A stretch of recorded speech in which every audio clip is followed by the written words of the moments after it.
வணக்கம் நண்புகள். இப்போ வந்து 1 2 3வது வீடியோ பார்த்துருப்பேன்னு நினைக்கிறேன். 3வது வீடியோ பார்த்து இந்த நேவிகேஷன் பார் ஹெடர்னு சொல்கிறத நீங்கள் க்ரியேட் பண்ணியிருப்பீங்க, ஸ்டைலாக போட்டிருப்பீங்க. அடுத்து பார்த்தீங்கன்னா அந்த ஃபூட்டருக்கு அப்படி ஸ்டைல் கொடுக்குறேன்னு தான் பார்க்க போகிறோம். ஸோ இதான் எங்களோட ஃபூட்டர். இந்த ஃபூட்டருக்கு அப்படி ஸ்டைல் கொடுக்குறேன்னு தான் இன்றைக்கி பார்க்க போகிறோம். ஸோ அதுக்கு முதல்ல இந்த வீடியோ நிறைய பேர் சொல்லி இந்த வீடியோ கிளியர்லாம் இருக்குண்டு.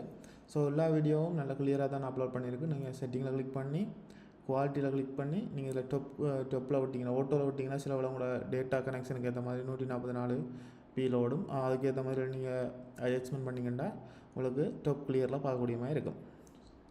ஓகே தானே? இதில் பாருங்கள், இந்த இதில் எல்லாம் உங்களுக்கு தெளிவாக விளங்கக்கூடிய மாதிரி தான் இருக்குது.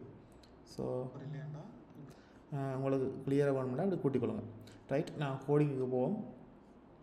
இப்போ பார்த்தீங்கன்னா இதில் வந்து இவ்வளோ வந்து ஹெடருக்கானது. ஸோ நான் ஒரு டெவலப்பர் சைட்டில் வேலை செய்கிறபடியாக இந்த டெவலப்பர் இப்போ கடைசியாக நாங்கள் திருப்பி இப்போ உங்களோட டெவலப்பர் நீங்கள் ஒரு வெப்சைட்டை டிசைன் பண்ணி கொண்டு இருக்கிறீங்க. உங்களோட கம்பெனியில் எனக்கு இந்த இதில் கொஞ்சம் மாற்றம் தரணும்னு சொல்லிச்சினோம்னா நீங்கள் இதுக்குள்ள வந்து மாற்றம் செஞ்சிங்கன்னா உங்களோட நேவிகேஷன் பார் மாறும். ஆனால் இப்போ நேவிகேஷன் பார் ஃபூட்டர் உங்களோட பேஜின் எல்லாத்தின சிஎஸ்எஸும் எழுதினீங்கன்னா இது நிறைய கோடிங் வந்துடும். எங்கே இருக்குது இந்த நேவிகேஷன் பார்ன கோடிங்னு தேட வேண்டிய வந்துடும். ஸோ அதை ஈஸியாக கண்டுபிடிக்கிறதுக்காண்டி நான் இதை கெட்டருக்கான இதுக்கு போடணும் மண்டியில் கட்டாயம்.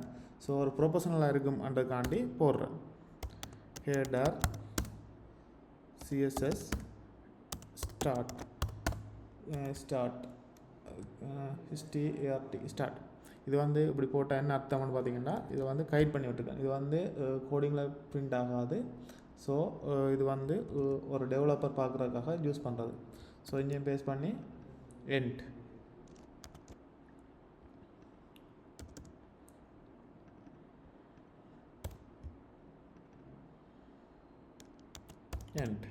இப்போ பார்த்தீங்கன்னா நீங்கள் இன்னும் ஒரு ஆள்கிட்ட இந்த ப்ராஜெக்டை கொடுத்தாலும் அவர் வந்து பார்ப்பார் கெடர் எங்கே ஸ்டார்ட் பண்ணியிருக்கு, கெடர் சிஎஸ்எஸ் முடிஞ்சிருக்கு. அதே மாதிரி இதை பார்த்து அவர் கண்டுபிடிச்சி அவர்கிட்ட கோடிங்கில் மாற்றிக்கொள்வார். அதே மாதிரி நீங்கள் என்ன செய்யலாம்னா HTML டேக்லையும் இதை யூஸ் பண்ணலாம். ஸோ HTML டேக்கில் எப்படி யூஸ் பண்ணுறேன்னு நான் சொல்லித்தரேன். அதுக்கு முதல்ல இன்றைக்கு வந்து ஃபூட்டருக்கான ஸ்டைலை பண்ணுவோம். ஸோ ஃபூட்டர் பேஜுக்கு போய்க்கொள்கிறேன். ஃபூட்டர்ண்டா index.html இருக்கு அந்த ஃபூட்டர். ஸோ ஃபூட்டருக்கு போய் கொண்டிருக்கேன். இதுதான் வந்து ஃபூட்டர். ஓகே, ஃபூட்டர் டேக்கு வந்தாச்சு. வளமையானது தான் கண்டெய்னர். நீங்கள் என்ன பேரும் வைக்கலாம், அந்த பேரை நீங்கள் கால் பண்ணிங்கன்னா சரி. வழக்கமாக யூஸ் பண்ணுற பேரை நான் யூஸ் பண்ணுறது என்னென்னா அது ஈஸியாக இருக்கும் எனக்கு. ஸோ வழக்கமாக யூஸ் பண்ணுறதை யூஸ் பண்ணுறேன். கண்டெய்னர்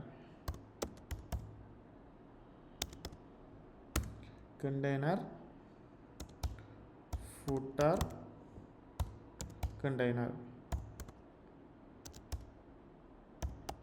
இதில் வந்து பார்த்தீங்கன்னா 2 ஸ்டைல் இருக்குது. கண்டெய்னர் ஒன்று தனியாக, ஃபூட்டர் கண்டெய்னர் ஒன்று, 2 ஸ்டைல் சீட் இருக்குது, 2 ஸ்டைல் இருக்குது.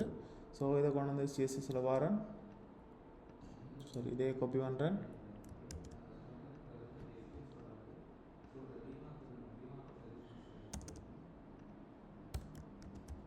இது வந்து ஃபூட்டர்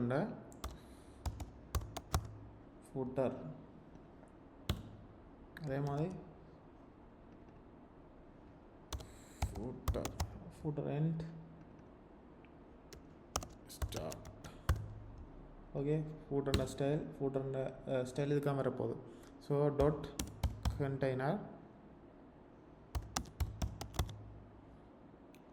கண்டெய்னருக்கான ஸ்டைல் எழுத போகிறோம். அதை எப்படி எழுதுறேன்னு தான் நாங்கள் பார்க்க போகிறோம். இப்போ ஃபூட்டருக்கானது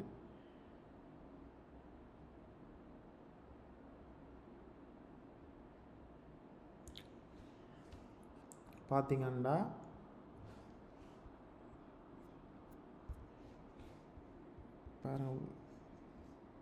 ஃபூட்டர் கண்டெய்னர் இதில் இதே சஜஸ்ட் பண்ணது பாருங்கள். நீங்கள் ஏதாச்சும் வேணும்னா நீங்கள் எடுத்துக்கொள்ளலாம். அதே சஜஷன் பண்ணி தருது. ஸோ அந்த கிளாஸை வச்சு தான் நாங்கள் எழுத போகிறோம். ஃபூட்டர் கண்டெய்னரில் என்னென்ன விஷயம் இருக்கும், அதை எப்படி எழுதுறது அதை பற்றி தான் நாங்கள் இப்போ பார்க்க போகிறோம். ஃபூட்டரில் ஸ்டார்ட் பண்ணி போட்டு நான் ஃபூட்டர் கண்டெய்னரில் ஸ்டார்ட் பண்ணலாம், இல்லாட்டி நீங்கள் ஃபூட்டரில் ஸ்டார்ட் பண்ணலாம்.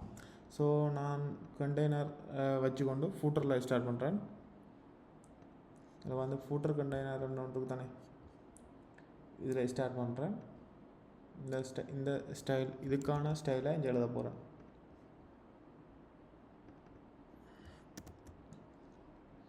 ஓகே தானே? ஓகே, இதுக்கான ஸ்டைல் எழுதுகிற விட ஃபூட்டருக்கு ஃபஸ்ட்டு அடி போட்டு, ஃபூட்டர்ன்றது பார்த்தீங்கன்னா இது வந்து ஃபூட்டர் கண்டெய்னர். ஸோ இதுக்கு மேலே ஃபூட்டர் நான் டெக்கையும் கால் பண்ணி எழுதலாம். இல்லை வந்து ஃபூட்டர்ன்ற டெக் வந்து ஒரு டெக் தானே இருக்குது. பார்த்தீங்கன்னா ஃபூட்டர்ன்ற டெக் இருக்குது. இந்த டெக்கையும் கால் பண்ணி எழுதலாம். அப்படி கால் பண்ணி எழுதுறதுக்குள்ள என்ன வித்தியாசம் பண்ணா, நாங்கள் வைக்கிற பேருக்கும் இந்த டெக்கு கால் பண்ணி எழுதுறதுக்கு என்ன வித்தியாசம் பண்ணால் முன்னுக்கு டொட் போட்டிருப்போம். ஆனால் இது அந்த ஃபூட்டரை நேராக கால் பண்ணிக்க ஃபூட்டர் டொட் போட மாட்டோம். முன்னுக்கு ஒரு டொட் இருக்குது பாருங்கள். டெக்கை நேரடியாக கால் பண்ணோம்னா முன்னுக்கு டொட் போட மாட்டோம் இந்த கிளாஸுக்கு. ஸோ ஃபூட்டருக்கு பேக்ரவுண்ட் கலர் ஒன்று கொடுப்போம். பேக்ரவுண்ட் கலர் அதை சாய்ஸ் பண்ணது உங்களுக்கு விருப்பமான கலர் இதில் கொடுத்துக்கொள்ளலாம். நான் ஒரு கலர் ஒன்று வெள்ளையை கொடுத்தபடியே அங்கே காட்டையில் உங்களுக்கு வேறு கலர் ஒன்று செலக்ட் பண்ணி காட்டுறேன் பாருங்கள். பார்த்தீங்கன்னா ஃபூட்டரை ரெட் கலரில் மாறிட்டா. ஸோ இந்த கலர் டீசெண்டாக இல்லை, கொஞ்சம் டீசெண்டாக இருக்கட்டுமேண்டு நான் ஒரு கலர் ஒன்று கொடுக்குறேன். நீங்கள் உங்களுக்கு விருப்பமான கலரை கொடுத்துக்கொள்ளுங்க.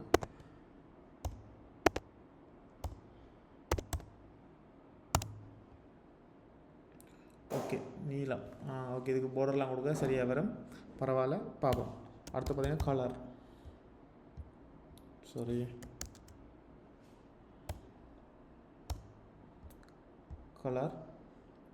கலருக்கு நான் ஒரு கலரை வச்சுக்கிறேன். நான் அதையே கொடுத்துக்கொள்கிறேன். உங்களுக்கு விருப்பமான கலரை கொடுத்துக்கொள்ளுங்க. எல்லாருமே வித்தியாசமாக செய்யணும்னா வேறு கலர் கொடுக்கலாம் பெஸ்ட். ரைட், இப்போ வந்து டெக்ஸ்டின் கலர் மாறிட்டு.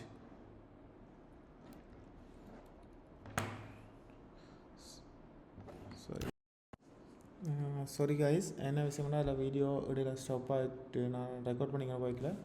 ஸோ அதை கண்டினியூ பண்ணி நான் போய்ட்டு. ஸோ அதில் என்ன விஷயம்னு பார்த்தீங்கன்னா ஃபூட்டருக்கான ஸ்டைல் ஆட் பண்ணிக்கிறேன். ஃபூட்டர் கண்டெய்னரில் எங்கடெக்குக்கான ஸ்டைல் ஆட் பண்ணிக்கிறேன். அதில் பார்த்தீங்கன்னா இன்புட் டெக் ஒன்று இருக்குது. அதில் வந்து இமெயிலுக்கான ஸ்டைல் ஆட் பண்ணிக்கிறேன். அதோட பட்டனுக்கான ஸ்டைலும் ஆட் பண்ணிக்கிறேன்.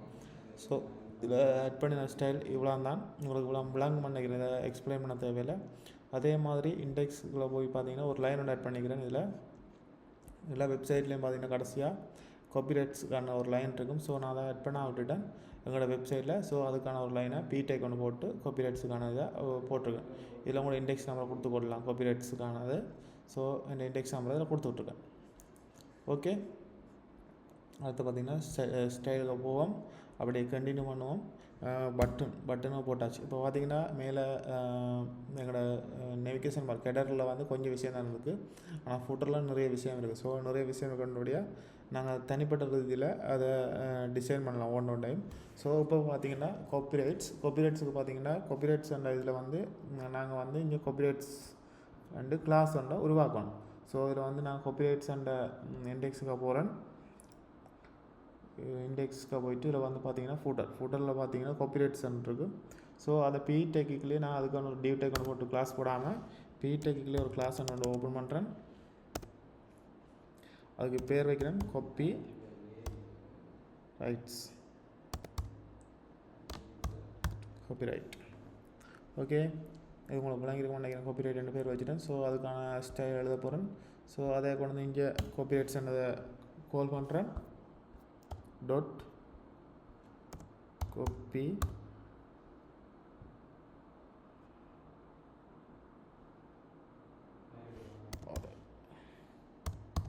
காப்பிரைட்ஸ். ஸோ இது உங்களுக்கு விளங்கிருக்கும்னு நினைக்கிறேன். பிரேக்கெட் போட்டு க்ளோஸ் பண்ணிக்கொள்கிறேன். ஓகே தானே, காப்பிரைட்ஸ். அடுத்து பார்த்திங்கன்னா இதில் வந்து காப்பிரைட்ஸ் இதுக்கான ஸ்டைலை தான் எழுத போகிறோம். டெக்ஸ்ட் அலைன்மெண்ட் இருக்குது. டெக்ஸ்ட் அலைன் வந்து சென்டர் நடுவில் இருக்கணும் மட்டும் சொல்கிறேன். ஓகே தானே, டெக்ஸ்ட் அலைன் சென்டருக்கு மாறிட்டு இப்போ பார்த்தீங்கன்னா தெரிஞ்சிருக்கும், சென்டருக்கு மாறிட்டு. அதே மாதிரி மார்ஜின் கொடுக்கலாம். டொப் மார்ஜினை கொடுப்போம். டொப் மார்ஜின்னா ஒரு சின்ன ஒரு இடைவெளி. அது வந்து இப்போ தெரியாட்டியும் பிறகு உங்களுக்கு தெரியும், ஒரு 20 px.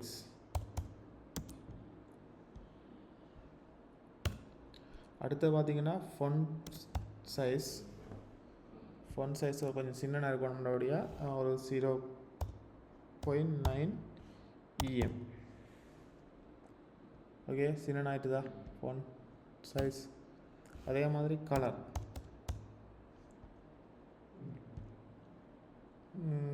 கேஸ்டேக் CCC.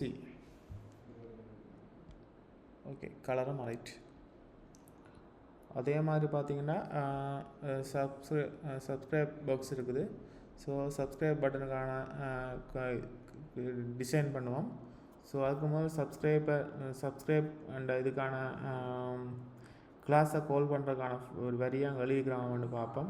ஏன்னா அங்கே கொண்டு வரி எழுதி போட்டு கொண்டு வந்து இந்த ஸ்டைல் சீட்டில் கால் பண்ணுறேன்னு பார்த்தீங்கன்னா நாங்கள் அங்கே செய்கிற ஒவ்வொரு கரெக்ஷனும் உடனுக்குடனே பார்த்துக்கொள்ளக்கூடிய மாதிரி இருக்கும்.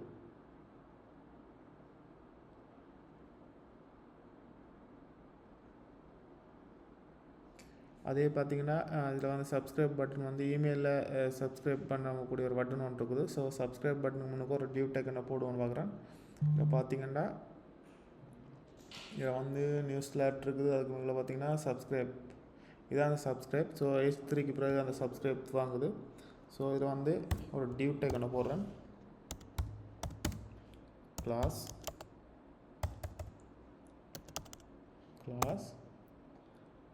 சப்ஸ்கிரைப். அதோட சம்மந்தப்பட்ட பேர்களை வச்சிங்கன்னா உங்களுக்கு ஈஸியாக இருக்கும். Box subscribe box. ஸோ இந்த டியூ டேக் எங்கே முடியும்னு பார்த்தீங்கன்னா சப்ஸ்கிரைப்போட முடியும். ஸோ சப்ஸ்கிரைப் எங்கே முடியுது, பட்டன் இதில் முடியும். ஸோ இதோட முடியும். ஓகே தானே. இந்த சப்ஸ்கிரைப் இதை வந்து சப்ஸ்கிரைப் பட்டன் இதில் பார்த்தீங்கன்னா சப்ஸ்கிரைப் பட்டன் இங்கே வந்துச்சு. ஸோ அந்த சப்ஸ்கிரைப்புக்கானதை தான் நான் எழுத போகிறோம். இப்போ சப்ஸ்கிரைப் அண்ட் இதில் பார்த்தீங்கன்னா இன்புட் ஒன்று இருக்குது, பட்டன் ஒன்று இருக்குது. இன்புட்டுக்கும் பட்டனுக்கும் எழுதலாம் இல்லை. ஸோ ஒரே சப்ஸ்கிரைப்பை வச்சுக்கொண்டு எழுதலாம். ஸோ இதில் வந்து சப்ஸ்கிரைப் டாட் சப்ஸ்கிரைப்ட்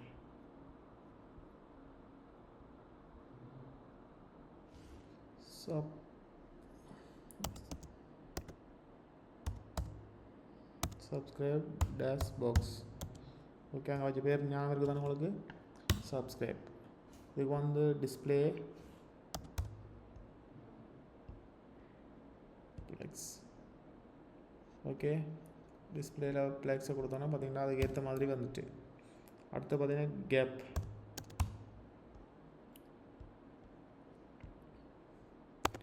$10px. இதில் வந்து எல்லா ஸ்டைலும் ஆட் பண்ணணும்னு பார்த்தீங்கன்னா இல்லை.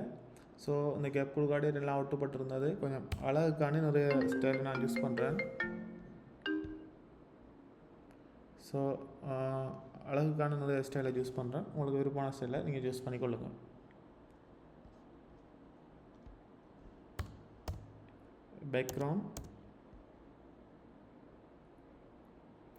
பேக்ரவுண்ட் வந்து இந்த சப்ஸ்கிரைப் பேக்ரவுண்டை வந்து வெள்ளையாக மாற்றோம். ஸோ நீங்கள் நேரடியாக கலரை நான் கொடுக்க போகிறேன், ஒயிட். ஓகே, இப்போ பார்த்தீங்கன்னா இந்த பாக்ஸுக்குள்ளேயே இந்த சப்ஸ்கிரைப் உள்ளுக்க வந்துட்டுது. அடுத்த ஃபேடிங் லெஃப்ட், ஃபேடிங் ரைட் அப்படின்னு கொடுக்கலாம். ஸோ நான் ஃபேடிங் ஒன்றடியே கொடுக்குறேன். px 16 px. பார்த்தீங்கன்னா இங்கே வித்தியாசம் வந்து இருக்கும் பாருங்கள் சப்ஸ்கிரைப் உண்டு. ஸோ நெக்ஸ்ட் border radiation பார்த்தீங்கன்னா கொஞ்சம் வளைகிறமாக இருக்கணும். அதுக்காண்டி border radiation கொடுக்குறேன். border radius 50%, 50px. வளைஞ்சிட்டு பார்த்தீங்களா சப்ஸ்கிரைபில். அதில் வந்து இமெயிலில் ஏதாச்சும் ஒன்றை இன்புட் பண்ணிவிட்டு பாக்ஸுக்கு ஷேடோ கொடுக்கலாம். பாக்ஸ் ஷேடோ எப்படி கொடுக்குறான்னு மேலே ஒரு இதில் காட்டி நான் எப்படி ஷேடோ கொடுக்குறான்னு. ஸோ அதுக்கேற்ற மாதிரி நீங்கள் கொடுத்துக்கொள்ளுங்க. மேலே கொடுத்த ஷேடோவை காப்பி கொண்டு வந்து போடலாம்னு நினைக்கிறேன். பார்த்தீங்கன்னா ஷேடோ கொடுத்துருங்க, பாக்ஸ் ஷேடோ ஞாபகம் இருக்கா. ஓகே, அதே காப்பி கொண்டு வந்து இதில் போட்டு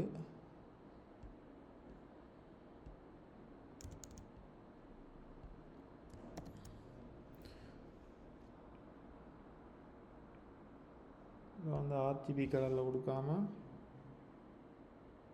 ஆர்ஜிபி கலரில் இருக்கட்டும். ஆர்ஜிபி கலரில் என்ன கலரை செலக்ட் பண்ணுவோம்? 05 நினைக்குது.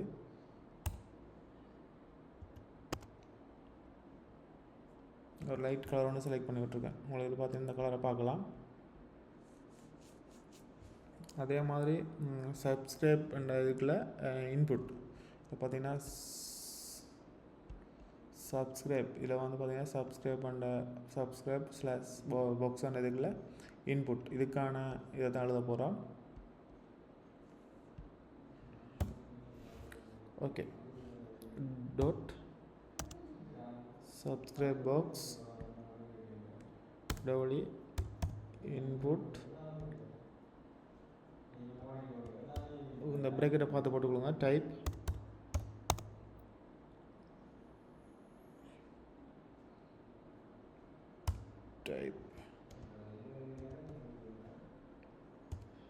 இமெயில்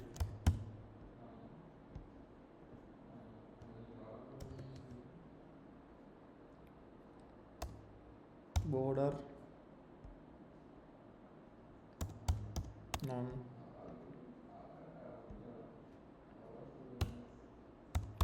outline non outline வேணாம். flex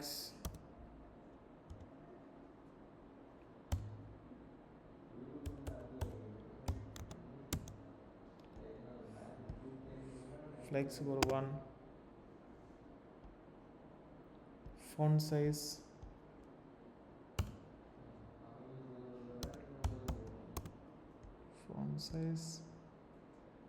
ஒரு 16 px பார்த்தீங்கன்னா பெருசாகிட்டு.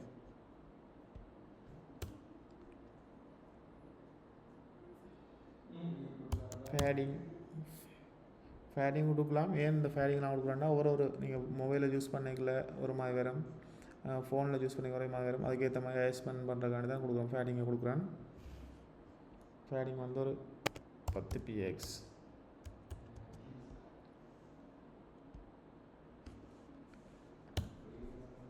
border radius வளமையாக கொடுக்குறது தான் உங்களுக்கு ஞாபகம் இருக்குன்னு நினைக்கிறேன். px சப்ஸ்கிரைப் வழியில் போய்ட்டு சரி பார்ப்போம். பேக்ரவுண்ட் கலர் ஏதாச்சும் ஒரு கலர் நீங்கள் செலக்ட் பண்ணலாம், இல்லாட்டி நானே டைப் பண்ணுறேன். ஓகே,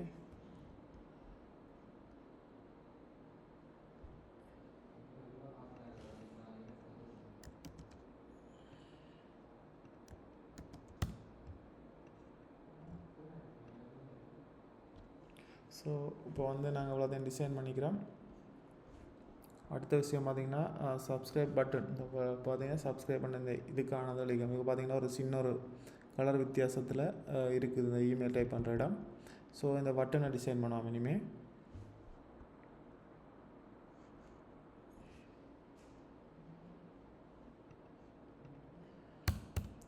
இனிமேல் செய்ய போகிற சிஎஸ்எஸ்ஸால் இந்த பட்டன்லாம் மாற்றம் பெறும். ஸோ டாட் சப்ஸ்கிரைப் கண்ட கிளாஸுக்குள்ளே இருக்கிற பட்டன் விளங்குதா? இதை எப்படி கால் பண்ணுறேன்னு இதில் பாருங்கள். இதில் பாருங்கள் டியூடெக்கில் வந்து சப்ஸ்கிரைப் பண்ணுறது இதுக்குள்ளே இருக்கிற இந்த டியூடெக்குள்ளே இருக்கிற பட்டன் என்ன இது? இந்த பட்டன். ஸோ மெயினாக பொதுவாக ஒரு பட்டனை கால் பண்ணி விட்டிங்கன்னா எல்லா பட்டனையும் எடுத்து விட்ரும். ஸோ இதில் சப்ஸ்கிரைப் இருக்கிற பட்டன் அண்டு மென்ஷன் பண்ணிக்கிறேன். ஸோ அந்த பட்டனுக்கான இதை நாங்கள் எழுத போகிறோம்.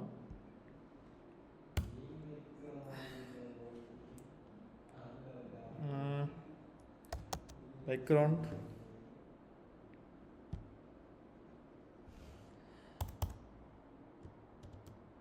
ஒரு லீனியராக வரணும், ஒரு லைனுக்கு வரணும். அவர் லீனியர்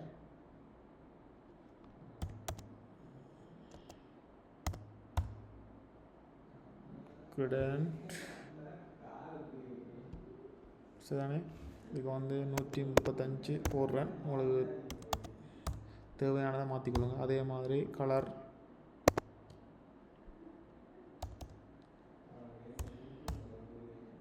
எஃப்எஃப். அதே மாதிரி கேஸ்டேக் 0. நீங்கள் இப்படி HTML கோடில் நீங்கள் இப்படி ஃப்ரண்ட் அண்ட் எழுதி போட்டு ChatGPTல இருக்கலாம். இதுக்கான நல்ல ஒரு பெஸ்ட் CSS எழுதி தாண்டா ChatGPT எழுதி தரும். ஸோ உங்களுக்கு தெரியணுமன்றதுக்காண்டி தான் இதில் டைப் பண்ணி கொண்டுருக்கேன். கலர்ண்டா இந்த வெள்ளை கலர் கருப்பு கலர் இருக்குது, அதுக்கு தான் கலர். அதை மாற்ற போகிறோம் வெள்ளை கலருக்கு. ஸோ அதை ஒயிட்னு கொடுக்கலாம். இதில் கிளிக் பண்ணி நீங்கள் ஒரு கலரை செலக்ட் பண்ணலாம். செலக்ட் பண்ணாலும் மாறும். நான் பியூர் ஒயிட் தேவை, ஸோ ஒயிட்னு கொடுக்க போகிறேன். ஓகே, அடுத்து பார்த்தீங்கன்னா போர்டர் வேணும். அதில் பார்த்தீங்கன்னா போர்டர் ஒரு சாதம் இருக்கிற மாதிரி இருக்குது. போர்டர் வேணாம், border no.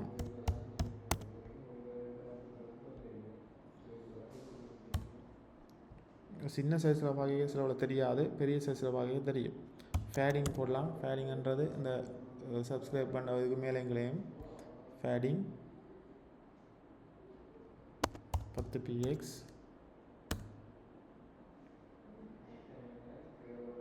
18 px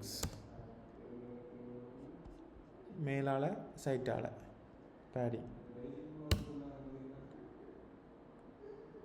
border radiation போடலாம். அது ஒரு 30 px. இந்த சைஸ் தான் போட மாட்டில்லை, உங்களுக்கு விருப்பமானது நீங்கள் போட்டுக்கொள்ளுங்கள். நான் ஒரு இதாக போட்டுக்கொண்டிருக்கேன், ஒரு அளவு திட்டத்தில். ஃபொண்ட் சைஸ் வந்து ஒரு 16. ஏன்னா முதல்ல 16 கொடுத்துனாங்க, ஸோ அந்த 16 கொடுக்குறேன். இங்கேயும் ஃபொண்ட் சைஸ் போட்டாச்சு.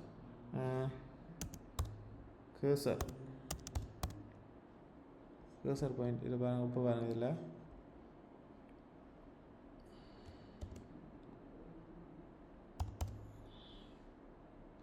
கர்சர் பாயிண்டர்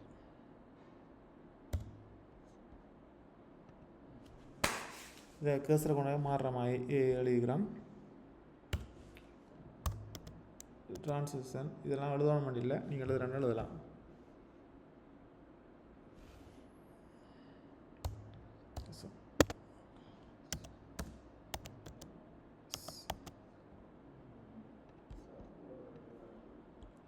ஓகே, ஓரளவு ஃபூட்டர் நிறைய கொண்டு வருதுன்னு நினைக்கிறேன். அதே மாதிரி ஃபூட்டர்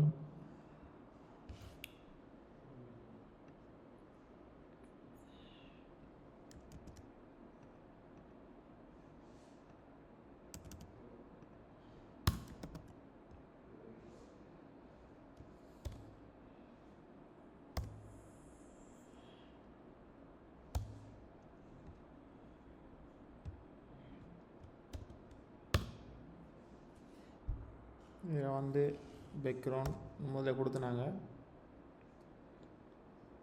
பேக்ரவுண்ட் லீனியர் கொடுத்துனாங்களே ஒரு இடத்துல, இங்கே கொடுத்துனாங்க. ஓகே, இங்கே கொடுத்துருக்கோம். அதே தான் இங்கே கொண்டு ஆட் பண்ண போகிறேன்.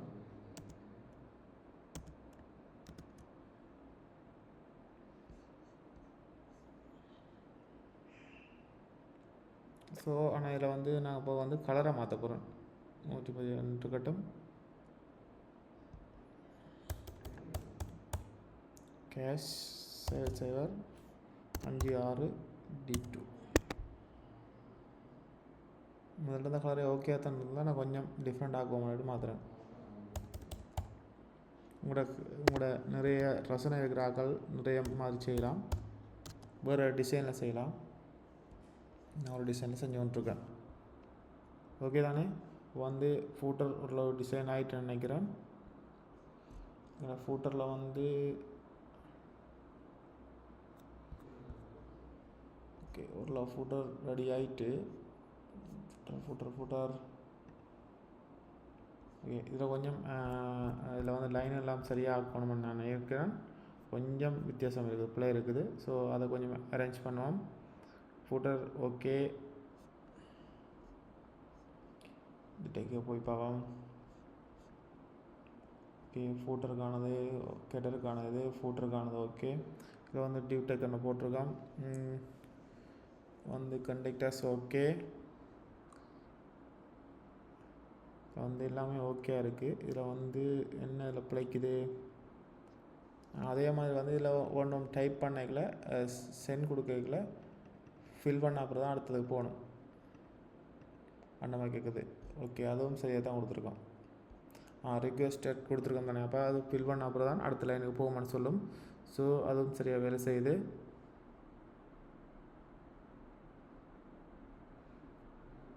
ஆனால் வந்து இந்த ஃபூட்டரில் கொஞ்சம் கொஞ்சம் சேஞ்சஸ் செய்யணும். ஸோ இதில் ஒரு டியூ டெக் ஒன்று போடுறேன். சாரி, இந்த டியூ டெக் அங்கே முடித்தது.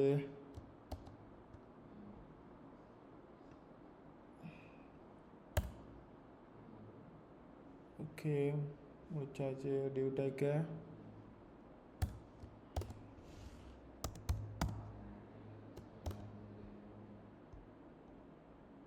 இது வந்து ஒரு டியூ டெக் ஒன்று போட்டிருக்கேன். சாரி,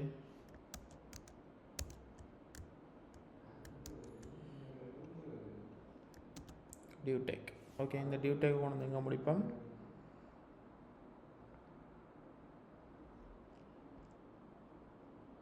இதெல்லாம் முடிப்போம். ஓகே, இப்போ வந்து பார்த்தீங்கன்னா இது வந்து அரேஞ்ச் பண்ணுறது இந்த இடங்களை வந்து சேவ் பண்ணி கொண்டுருக்குறேன். இப்போ வந்து அடுத்து பார்த்தீங்கன்னா இன்னும் ஒரு டியூ டெக் ஒன்று போடுவோம்.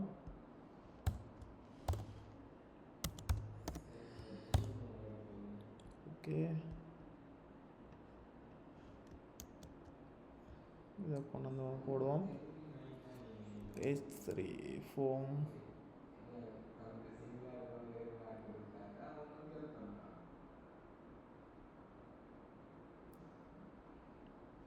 ஃபோமுக்கு கீழே போடுவோம். உங்களுக்கு ஏன் இந்த டேக் போகிறோன்னு விளங்குதா? இதில் பார்த்தீங்கன்னா நான் சொல்லிக்கே செஞ்சுருப்பேன். இதில் 3 பார்ட் இருக்காண்டு, 3 பாயிண்ட்ஸ் வந்துருந்தவை இங்கே.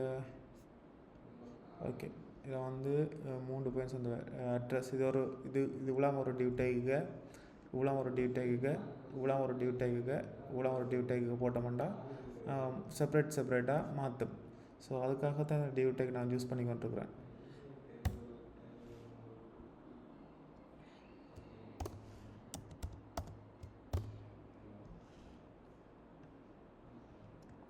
இது வந்து எதோட முடியுதுன்னு பார்த்தீங்கன்னா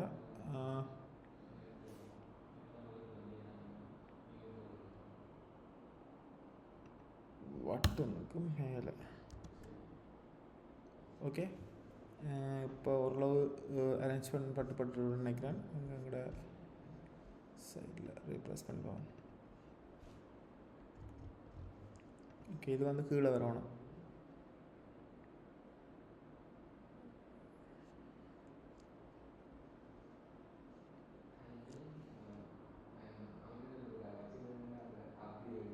ஓகே, வந்து அரேஞ்ச் பண்ணி இதில் வந்து சைஸை மாற்றிக்க வருது. ஸோ அது என்னென்னு சரி பண்ணணும் பார்ப்போம். இது வந்து கீழே வரணும். ஸோ இப்போ இவ்வளோ ஓகே, அதை இப்படி கொண்டு